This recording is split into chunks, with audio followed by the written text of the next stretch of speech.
Hello बच्चों, मैं Manjesh sir. तो आज हम सब पढ़ने जा रहे हैं क्लास 12 की फिजिक्स। यूनिट का नाम है ऑप्टिक्स। तो ऑप्टिक्स अगर हमें पढ़ना है तो पहले ये जान लेते हैं कि ऑप्टिक्स आखिर है क्या। तो ऑप्टिक्स क्या है?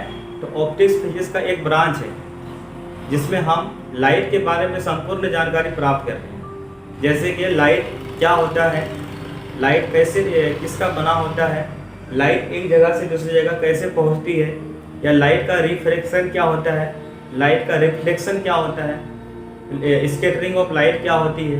इन सारी चीज़ को हम कवर करेंगे ऑप्टिक्स में। तो ऑप्टिक्स का डिफिनेशन ये बनता है कि optics is the branch of physics in which we study about light. मतलब ऑप्टिक्स फिजिक्स की वो ब्रांच है जिसमें हम लाइट के बारे में पढ़ेंगे, वो हमारी ऑप्टिक्स कहलाएगी।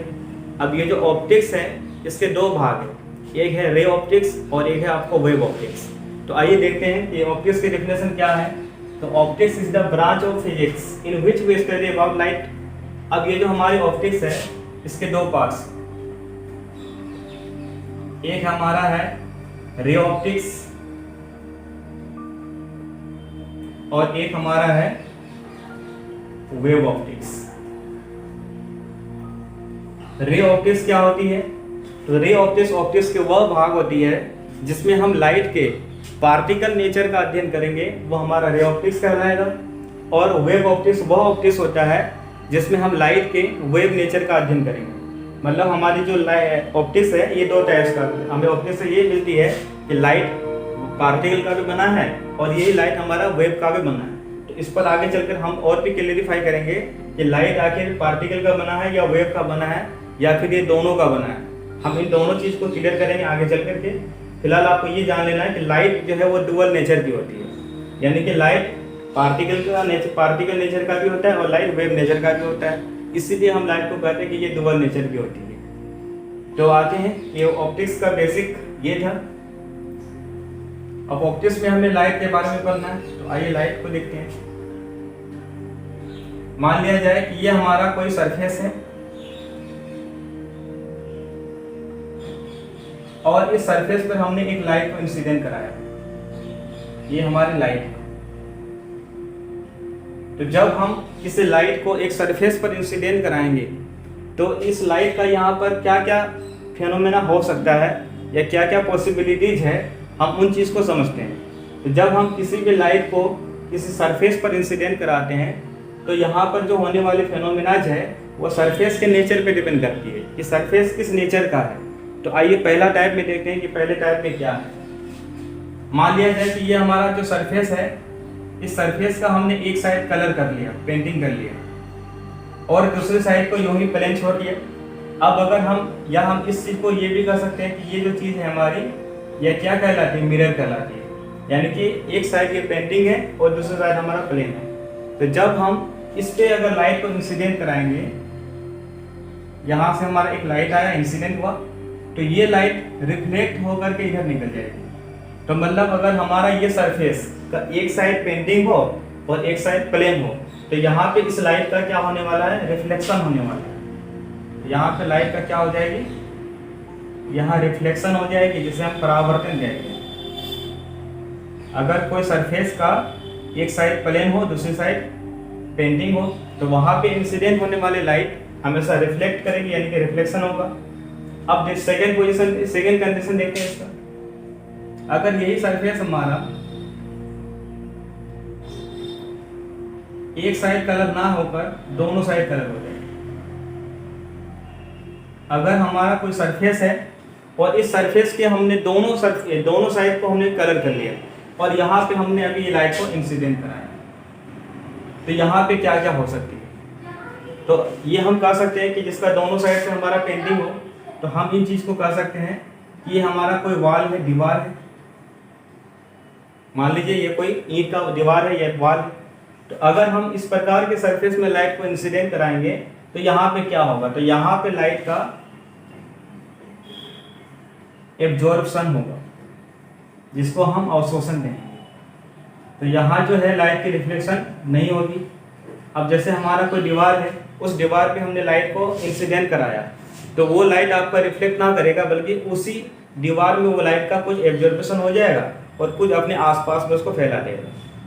थर्ड इसका कंडीशन देखते हैं, अगर यही सरफेस को हमने कोई भी साइड इसका पेंटिंग नहीं किया, मतलब इस साइड को हमने प्लेन रख दिया और उस साइड को भी हमने प्लेन रख दिया, तो यहाँ पे क्या हो सकती है, तो यहाँ पे ये हो सकता है कि हमने ये लाइट को यहाँ इंसिडेंट कराया, तो ये लाइट क्या होगी कि ये लाइट को अगर इंसिडेंट कराया तो ये लाइट आपको ऐसे जाना है, ये लाइट ऐसे जाना है, लेकिन ये लाइट ऐसे नहीं जाएगी, ये लाइट थोड़ा सा आपको मुड़ कर निकले किस प्रकार।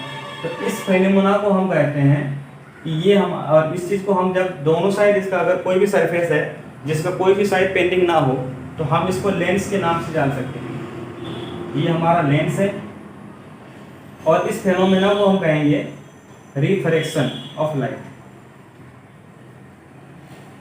जिसको हम कह सकते हैं अपवर्जन।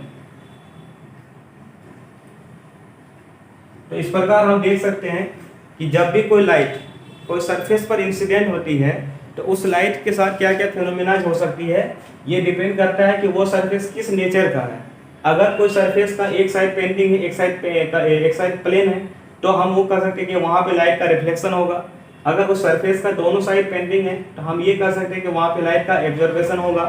और अगर वो दोनों साइड इसका अगर प्लेन हो, कोई भी साइड को हमने पेंटिंग नहीं किया, तो इसका मतलब हम ये कह सकते हैं कि यहाँ पे लाइट का रिफ्रैक्शन होगा।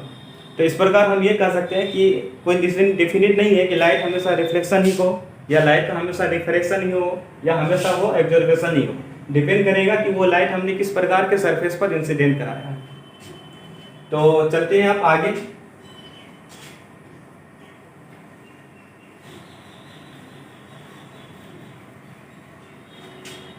अब हम ये समझेंगे कि लाइट क्या होता है, लाइट का रिफ्लेक्शन क्या होता है।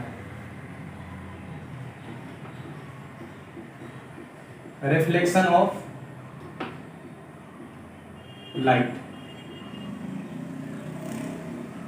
अगर इसको हिंदी में कहा जाए तो प्रकाश का परावर्तन।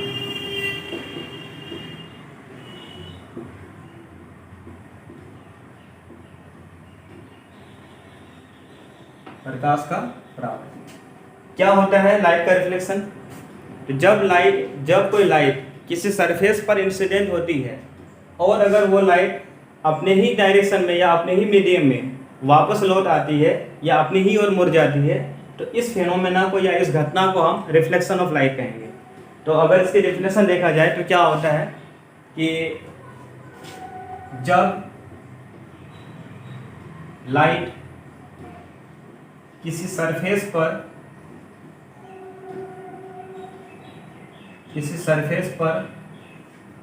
इंसिडेंट हो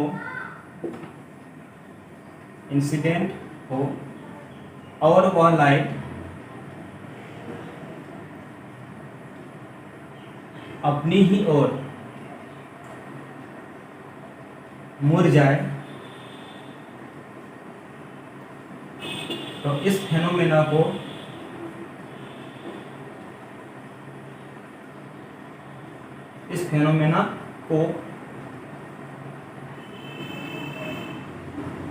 रिफ्लेक्शन ऑफ लाइट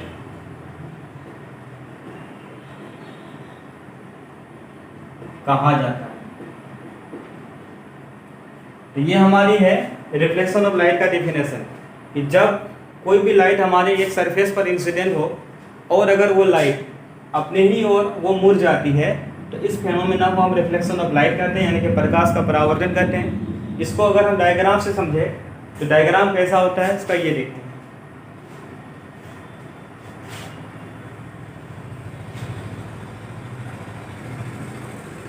जैसे मान लिया जाए ये हमारा कोई सरफेस है और इस सरफेस का एक साइड कलर किया हुआ है। अगर एक साइड कलर नहीं करेंगे तो फिर आपका रिफ्लेक्शन नहीं होगा। अभी अभी आपने आपको पढ़ा कि अगर एक साइड कलर है या पेंटिंग है, एक साइड प्लेन है तो वहाँ रिफ्लेक्शन होगा, दोनों साइड पेंटिंग है तो एब्जॉर्बेशन होगा, और दोनों साइड अगर प्लेन है तो वहाँ पे रिफ्रैक्शन हो जाएगा। तो हमें यहाँ पे रिफ्लेक्शन समझना है, इसलिए एक साइड को प्लेन रखा और एक साइड को पेंटिंग कर लिया। अब ये हमारा कोई सरफेस है और इस सरफेस पे हमने लाइट को ऐसे इंसिडेंट कराया, तो क्या होगा, ये लाइट इस प्रकार बेंड हो जाएगी।